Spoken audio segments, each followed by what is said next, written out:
പാലക്കാട് ഉപതെരഞ്ഞെടുപ്പിന്റെ പോളിംഗിലേക്ക് കടക്കുകയാണ്. അല്പസമയത്തിനകം ഒരു ഉപതെരഞ്ഞെടുപ്പും കേരളം ഈ തരത്തിലുള്ള രാഷ്ട്രീയ നീക്കങ്ങൾ, ഇത്രയും ട്വിസ്റ്റുകളും വിവാദങ്ങളും പ്രചാരണവും കണ്ടിട്ടുണ്ടാകില്ല. അങ്ങനെയുള്ള ഒരു ഉപതെരഞ്ഞെടുപ്പ് എന്ന് തന്നെ വേണം പറയാൻ. അത് മൂന്നും രാഷ്ട്രീയ മുന്നണികൾക്കും ഏറെ നിർണായകമായി മാറുന്ന ഒന്നുകൂടിയാകുന്നു. കെ പി അഭിലാഷ്, ചേലക്കരയും വയനാടും ഒക്കെ ഈ ആവേശം നിറഞ്ഞതാണ്. പക്ഷേ അതിനെല്ലാം മറികടന്നുകൊണ്ട് മൂന്ന് മുന്നണികൾക്കും പ്രസ്റ്റീജ് ഇഷ്യൂ ആയി മാറുന്ന, അല്ലെങ്കിൽ ഇത്രയും ട്വിസ്റ്റ് നടന്ന മറ്റൊരു ഉപതെരഞ്ഞെടുപ്പ് കണ്ടിട്ടുണ്ടാവില്ല നമ്മൾ. തീർച്ചയായും അപർണ, കഴിഞ്ഞ ഒരു മാസത്തോളമായി രാഷ്ട്രീയ കേരളം 3 മണ്ഡലങ്ങളിലേക്ക് ചുരുങ്ങിയിരുന്നു എന്നതാണ് വസ്തുത. അതിൽ അപർണ സൂചിപ്പിക്കുന്ന പോലെ നമുക്ക് വയനാടിനെ വിലയിരുത്തുമ്പോൾ വയനാട് അത് UDFന്റെ കോട്ടയാണ്. ഇത്തവണ പ്രിയങ്ക ഗാന്ധിയുടെ ഭൂരിപക്ഷം എത്ര എന്നത് സംബന്ധിച്ച് മാത്രമാണ് തർക്കമുണ്ടാകുന്നത്. ചേലക്കര ടൈറ്റായ ഒരു പോരാട്ടം. പക്ഷേ അപർണ സൂചിപ്പിക്കുന്നത് പോലെ ഈ തെരഞ്ഞെടുപ്പ് തീയതി പ്രഖ്യാപിച്ചത് മുതൽ നിശബ്ദ പ്രചരണത്തിന്റെ ഇന്നലെ വരെ, അതായത് LDF നൽകിയ പരസ്യം ഉൾപ്പെടെ ചർച്ചയാകുന്ന ഓരോ നിമിഷവും തെരഞ്ഞെടുപ്പ് പ്രചാരണ വിഷയങ്ങൾ മാറി മറിഞ്ഞ ഒരു ഉപതെരഞ്ഞെടുപ്പ്. അതിനപ്പുറത്ത് രാഷ്ട്രീയ കാലുമാറ്റങ്ങളുടെ ഒരു തുടർച്ച. സരിൻ തൊട്ട് സന്ദീപ്, അതെ, സരിൻ തൊട്ട് സന്ദീപ് വരെയുള്ള രാഷ്ട്രീയ കൂറുമാറ്റങ്ങൾക്ക് അടക്കം വേദിയായ അങ്ങനെ രാഷ്ട്രീയ കേരളം ഉറ്റുനോക്കുന്ന പാലക്കാട് ആണ് ബൂത്തിലേക്ക് എത്താൻ പോകുന്നത്. ഇതാ ഇപ്പോൾ മോക്ക് പോളിംഗ് തുടർന്നുകൊണ്ടിരിക്കുകയാണ്. പ്രത്യേകിച്ച് അഭിലാഷ്, സാധാരണ രീതിയിൽ നമ്മൾ ഈ പോളിംഗിലേക്ക് കടക്കുന്ന ഈ ഒരു മണിക്കൂർ എന്ന് പറഞ്ഞാൽ കുറച്ചുകൂടി ഡ്രൈ ആയിട്ട് പോകുന്ന സമയമാണ്. ഈ വോട്ടർമാരുടെ എണ്ണവും ഒക്കെ പറഞ്ഞുകൊണ്ട് പോകുന്നതാണ്. അതുപോലും ഇത് അത്ര ഡ്രൈ അല്ല. കാരണം ഇരട്ട വോട്ട് വിഷയമുള്ളതാണ്. ഇത് എത്ര പേരാണ്, ഇത് പോളിംഗ് കഴിഞ്ഞാൽ പോലും ഉണ്ടാക്കാൻ പോകുന്ന വിവാദങ്ങളും പ്രതികരണങ്ങളും. ഈ 2000 കഴിഞ്ഞ നിയമസഭാ തെരഞ്ഞെടുപ്പിൽ നമുക്കറിയാം, അതായത് ഇഞ്ചോടിഞ്ച് പോരാട്ടം നടക്കുന്നു. ഏറ്റവും ഒടുവിൽ ഈ ശ്രീധരനെ മറികടന്നുകൊണ്ട് 4000 താഴെ വോട്ടുകൾക്ക് മാത്രമാണ് ഷാഫി വിജയിച്ചത്. എനിക്ക് തോന്നുന്നു ഇപ്പോഴും ഈ രാഷ്ട്രീയ പാർട്ടികളുടെ കണക്ക് കൂട്ടലിൽ വളരെ ചെറിയ ഒരു മാർജിനിൽ ആയിരിക്കും ആര് വിജയിച്ചാലും അവിടെ വിജയിച്ചു കയറുക. അപ്പോൾ സ്വാഭാവികമായിട്ടും ഇരട്ട വോട്ട്, ആ ഇരട്ട വോട്ട് എന്നത് 2500 മുകളിൽ അല്ലെ? അങ്ങനെയെങ്കിൽ അതിന് താഴെയുള്ള ഒരു ഭൂരിപക്ഷമോ അല്ലെങ്കിൽ അതിനടുപ്പിച്ചുള്ള ഭൂരിപക്ഷമോ ആണ് വിജയിക്കുന്നവർ നേടുന്നതെങ്കിൽ ഒരു പക്ഷേ ഇരട്ട വോട്ട് ഈ തെരഞ്ഞെടുപ്പ് ഫലത്തിന് ശേഷവും വലിയ ചർച്ചയായ 3859 വോട്ടിനാണ് വിജയിച്ചത്. അതൊരു ബ്രിമ്മില്. ഇത്തവണ അതെങ്ങനെ, പക്ഷെ എങ്ങനെ വിജയിച്ചു എന്ന് സരിൻ പറഞ്ഞതിൽ ഒരു പ്രധാനപ്പെട്ട പോയിന്റ് ഉണ്ട്. സരിൻ UDFിൽ നിന്ന് ഇടതുപക്ഷത്തേക്ക് എത്തിയപ്പോൾ ആദ്യം പറഞ്ഞ നാക്കുപിഴ എന്നത് ഇതായിരുന്നു. അതായത് ഷാഫിക്ക് ശ്രീധരനെ തോൽപ്പിക്കാൻ വേണ്ടി ഇടത് സഹയാത്ര വോട്ട് ചെയ്തു, അങ്ങനെയാണ് വിജയിച്ചത് എന്നുള്ളത്. സരിൻ ഇടത് പാളത്തിലേക്ക് പോകുക, സന്ദീപ് വാര്യർ കോൺഗ്രസിലേക്ക് പോകുക, ഈ തരത്തിലുള്ള കൂടുവിട്ട് കൂടുമാറലുണ്ട്. വോട്ടിന്റെ പാറ്റേൺ ഒക്കെ ഏത് തരത്തിലാണ്, ആർക്കൊക്കെ എങ്ങനെയാണ്, അത് തന്നെ ഇത് വന്നാൽ പോലും എത്ര ദിവസത്തേക്കായിരിക്കും ചർച്ച ഉണ്ടാവുക എന്നുള്ളതാണ്. ശരി, എന്തായാലും ഇപ്പോൾ മോക്ക് വോട്ടിംഗ് ആണ് പുരോഗമിച്ചുകൊണ്ടിരിക്കുന്നത്. നേരത്തെ അപർണ സൂചിപ്പിച്ചതുപോലെ മറ്റ് മണ്ഡലങ്ങളിൽ നിന്ന് വ്യത്യസ്തമായി പാലക്കാട് ഈ ഉപതെരഞ്ഞെടുപ്പ് എന്നത് തന്നെ കഴിഞ്ഞ 13-ാം തീയതി ആണ് ചേലക്കരയിലും വയനാട്ടിലും ഉപതെരഞ്ഞെടുപ്പ് നടന്നത്. ആ തെരഞ്ഞെടുപ്പ് ദിവസം തന്നെ പോളിംഗ് ബൂത്തിൽ എത്തേണ്ട മണ്ഡലമായിരുന്നു. പക്ഷേ കൽപ്പാത്തി രഥോത്സവത്തിന്റെ പശ്ചാത്തലത്തിൽ ആണ് ഉപതെരഞ്ഞെടുപ്പ് മാറ്റിവെച്ചത്. ഈ 7 ദിവസം എന്നത് രാഷ്ട്രീയ പാർട്ടികളെ സംബന്ധിച്ച്, സ്ഥാനാർത്ഥികളെ സംബന്ധിച്ചിടത്തോളം അധികമായി ലഭിച്ചു. ആ 7 ദിവസവും വിവാദങ്ങൾക്ക് ഒരു കുറവും ഉണ്ടായില്ല. ആ 7 ദിവസവും അടക്കം വാർത്തകൾ നിറഞ്ഞിരുന്നു. അതെ, യെസ്. എന്തായാലും രാഹുൽ മാങ്കൂട്ടത്തിൽ ഈ പറഞ്ഞ പോലെ 35 ദിവസത്തെ കടുത്ത പ്രചാരണത്തിന് ശേഷം ഇനി സ്ഥാനാർത്ഥികളുടെ മുഖത്തുള്ള ആ ഭാവം വേണം എഴുതിയെടുക്കാൻ. എത്രത്തോളം ആത്മവിശ്വാസത്തിലുണ്ടെന്ന് രാഹുൽ മാങ്കൂട്ടത്തിൽ വരുന്നു. UDFന് വലിയ പ്രതീക്ഷ ആണ് പറഞ്ഞുകൊണ്ടേയിരിക്കുന്നത്. മാത്രമല്ല ഷാഫിക്ക് ശേഷം ആര് എന്നുള്ളൊരു ചോദ്യം പാലക്കാട് അസംബ്ലി ചോദിക്കുമ്പോൾ ആ ഷാഫിയുടെ സന്തത സഹചാരി തന്നെ ആകുമോ എന്നുള്ളൊരു ചോദ്യമാണ് ബാക്കി. രാഹുൽ മാങ്കൂട്ടത്തിൽ രാവിലെ തന്നെ എത്തുന്നു.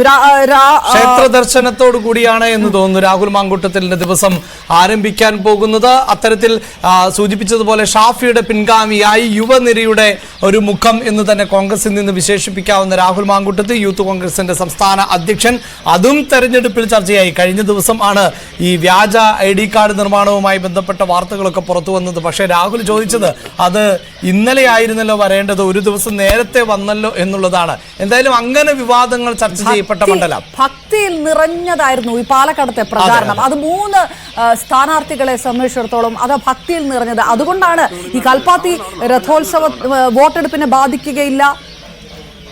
റൈറ്റ്.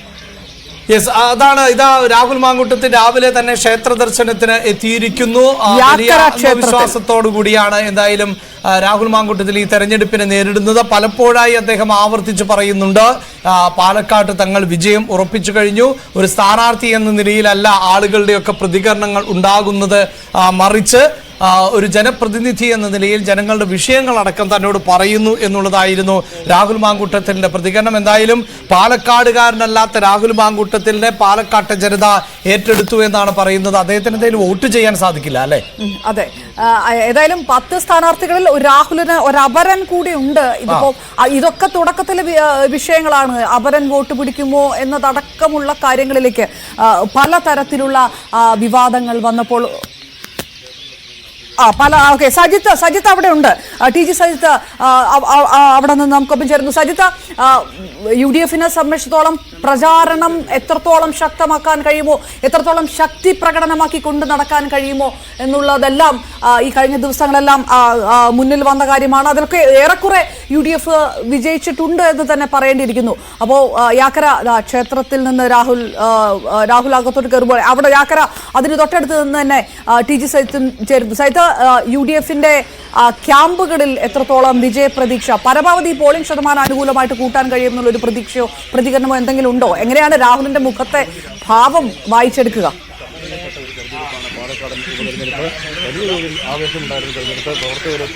Good morning. നിങ്ങൾ നേരത്തെ സൂചിപ്പിച്ചതുപോലെ തന്നെ രാഹുൽ മാങ്കൂട്ടത്തിൽ ഇന്ന് അദ്ദേഹത്തിന്റെ ആദ്യ ദിവസം ആരംഭിച്ചതിനെ ഒരു ക്ഷേത്ര ദർശനത്തോടെ കൂടിയാണ്. ഈ മണപ്പുള്ളിക്കാവ് ഭഗവതി ക്ഷേത്രത്തിൽ അവിടെയാണ് ഇപ്പോൾ അദ്ദേഹം ദർശനത്തിനെത്തിയിരിക്കുന്നത്. അദ്ദേഹം ക്ഷേത്രത്തിനുള്ളിലേക്ക് കടന്നു പോയിരിക്കുകയാണ്. എന്തായാലും രാഹുൽ മാങ്കൂട്ടത്തിൽ ഉടൻ തന്നെ പുറത്തിറങ്ങി വരും. ഇതിന് തൊട്ട് സമീപത്ത് തന്നെയാണ് ഗവൺമെന്റ് LP സ്കൂൾ യാക്കര. ഷാഫി പറമ്പിൽ വോട്ട് രേഖപ്പെടുത്തുന്ന ഇടമാണ് അവിടെ. രാഹുൽ മാങ്കൂട്ടം അതിനുശേഷം ആ ബൂത്തിലേക്ക് പോകും. നേരത്തെ നിങ്ങൾ പറഞ്ഞതുപോലെ തന്നെ രാഹുൽ മാങ്കൂട്ടത്തിന് ഈ മണ്ഡലത്തിൽ വോട്ടില്ല. വോട്ടറല്ലാത്ത പ്രധാന സ്ഥാനാർത്ഥികൾ ഒരാൾ അദ്ദേഹമാണ്. അതുകൊണ്ട് തന്നെ അദ്ദേഹം ഷാഫി പറമ്പിൽ രാവിലെ ആദ്യം തന്നെ വോട്ട് ചെയ്യാനെത്തും. അവിടേക്ക് പോകും. അതിനുശേഷമായിരിക്കും മണ്ഡലത്തിലെ മറ്റിടങ്ങളിലേക്കൊക്കെ അദ്ദേഹം കടക്കുക. പാലക്കാട് ഉപതെരഞ്ഞെടുപ്പിന്റെ പൊതുചിത്രത്തിലേക്ക് വരുമ്പോൾ ഇത്രയധികം, നേരത്തെ സൂചിപ്പിച്ചതുപോലെ ഇത്രയധികം രാഷ്ട്രീയ കോളിളക്കമുണ്ടാക്കിയ സങ്കീർണമായ രാഷ്ട്രീയ സാഹചര്യങ്ങളിലൂടെ കടന്നുപോയ സങ്കീർണ വിഷയങ്ങൾ ചർച്ച ചെയ്ത തെരഞ്ഞെടുപ്പ് രാഷ്ട്രീയ പാർട്ടികൾക്ക് മുന്നിൽ ഇത്ര വ്യത്യസ്ത വിഷയങ്ങൾ ഏറ്റെടുക്കേണ്ടി വന്ന ഒരു തെരഞ്ഞെടുപ്പ് സമീപകാലത്തുണ്ടായിട്ടില്ല. അത് പാലക്കാടിന്റെ മാത്രം പ്രത്യേകതയാണ്. നമുക്ക് ഊഹിക്കാം 13-ാം തീയതി വോട്ടെടുപ്പ് നടക്കേണ്ടിയിരുന്നതാണ്. പക്ഷേ ഇവിടുത്തെ പ്രത്യേക സാഹചര്യത്തിൽ രാഷ്ട്രീയ പാർട്ടികളുടെ റിക്വസ്റ്റ് പരിഗണിച്ചുകൊണ്ടാണ് 20-ലേക്ക് അത് മാറ്റിയത്. ഈ 13 മുതൽ 20 വരെയുള്ള ദിവസങ്ങളിൽ തന്നെ, ആ ദിവസങ്ങൾ മാത്രം എടുത്താൽ ആ 7 ദിവസങ്ങളിൽ പാലക്കാട് ഏറ്റെടുക്കേണ്ടി വന്ന, പാലക്കാട് ചർച്ച ചെയ്ത സങ്കീർണമായ വിഷയങ്ങൾ എത്രയോ വലുതാണ്. അത്തരം സാഹചര്യങ്ങളിലൂടെ കടന്നുപോയതാണ്. അപ്പോൾ ഇതൊക്കെ എങ്ങനെ, ഈ പ്രചരണമൊക്കെ എങ്ങനെ വോട്ടർമാർ ഏറ്റെടുത്തു എന്നതാണ് നമുക്ക് അറിയേണ്ടത്. അതാണ് കാത്തിരിപ്പും. എന്തായാലും കാടിടച്ചുള്ള വലിയ പ്രചരണ വിഷയങ്ങളായിരുന്നു.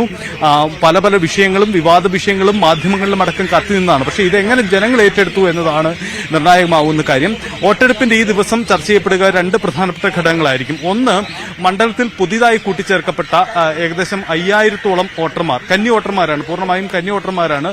ഒരുപക്ഷെ വിധി നിർണ്ണയിക്കുകയും അവർ തന്നെയാവും. ഇതിന് പുറമെയാണ് 2500-ൽ പരം വരുന്ന ഇരട്ട വോട്ട് വിവാദം. ഇന്നത്തെ ഒരു ദിവസത്തെ ഏറ്റവും ചർച്ചകൾ നിറയ്ക്കാൻ പോകുന്നതാണ്. കാരണം പാലക്കാട് എല്ലാവരും പ്രതീക്ഷിക്കുന്നത് ഈ വോട്ടെടുപ്പ് ദിവസം നമ്മൾ സംസ്ഥാനത്തിന്റെ തെരഞ്ഞെടുപ്പ് സാഹചര്യങ്ങളിൽ സമീപ നാളുകളിൽ കാണാത്ത രീതിയിലുള്ള ഒരു സംഘർഷ സാധ്യത പാലക്കാട് ഉണ്ടായേക്കാം. പ്രത്യേകിച്ചും ഇരട്ട വോട്ട് നിലനിൽക്കുന്ന ബൂത്തുകളിൽ വലിയ മറ്റ് എതിർ പാർട്ടികൾ ചലഞ്ച് ചെയ്യുകയും അത് വലിയ സംഘർഷങ്ങളിലേക്ക് പോകുന്ന സാഹചര്യവും ഉണ്ടാവും. അതുകൊണ്ട് ഈ വിഷയങ്ങളൊക്കെ എങ്ങനെ നേരിടാൻ തെരഞ്ഞെടുപ്പ് കമ്മീഷൻ ഇടപെടും, തെരഞ്ഞെടുപ്പ് ഉദ്യോഗസ്ഥർ ഇടപെടും എന്നതൊക്കെ നിർണായകമാണ്. അതുകൊണ്ട് ആ സംഘർഷ സാധ്യത ഇന്ന് തള്ളിക്കളയാനും കഴിയില്ല. എന്തായാലും രാഹുൽ മാങ്കൂട്ടം അല്പസമയത്തുള്ളിൽ ഈ ക്ഷേത്രത്തിലെ ദർശനത്തിന് ശേഷം ഇറങ്ങിവരും.